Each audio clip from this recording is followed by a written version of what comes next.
পেশাগতভাবে দক্ষতার সাথে কিছু কাজ করেছেন।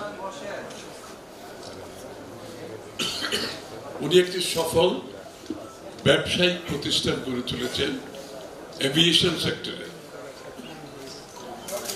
Very professional. মান্নান ভাই রোটারি ইন্টারন্যাশনাল রোটারি ক্লাবের নেতৃত্ব দিয়েছে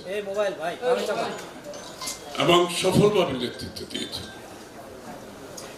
অর্থাৎ রোটারির কাজটা হলো সমাজসেবা পিওরলি, অর্থাৎ সমাজসেবার ক্ষেত্রে ওনার বড় অবদান আছে রোটারির মাধ্যমে।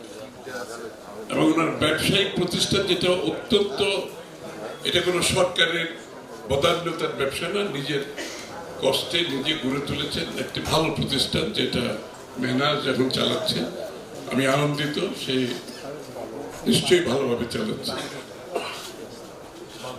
এবং একটা মানুষের এই অভিজ্ঞতার পরে উনি কিন্তু রাজনীতিতে আসছেন পরে, এই জন্য রাজনীতিতে ওনার যে বিগত দিনে সমাজসেবা, ব্যবসা এবং জনগণের সেবা নিয়ে যখন একটা লোক রাজনীতিতে আসে, ওনার ফাউন্ডেশন, ওনার ভিত্তিটা কিন্তু অত্যন্ত শক্তিশালী, যেটার প্রতিফলন আমরা ওনার রাজনৈতিক জীবনে দেখতে পেয়েছি।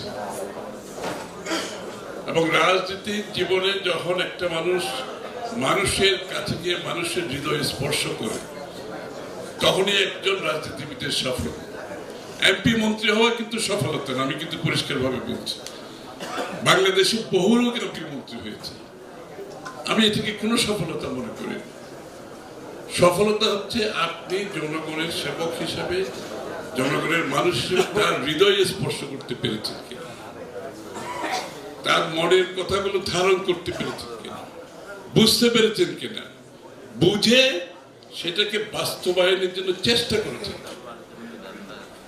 মান্নান ভাই সেই কাজগুলো করেছে দক্ষতার সাথে। এবং উনি বাংলাদেশের সংসদীয় গণতন্ত্রে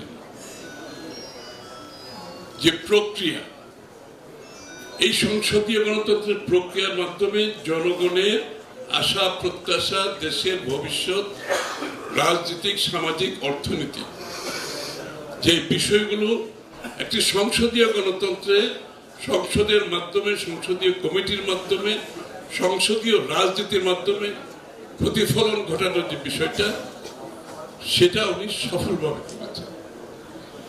বাংলাদেশে খুব বেশি রাজনীতিবিদ আপনি পাবেন না, রাজনীতিতে অনেকেই করছে, আপনি হাতে গোনা কয়জন লোক পাবেন যারা সংসদীয় গণতন্ত্রের যে স্পিরিট,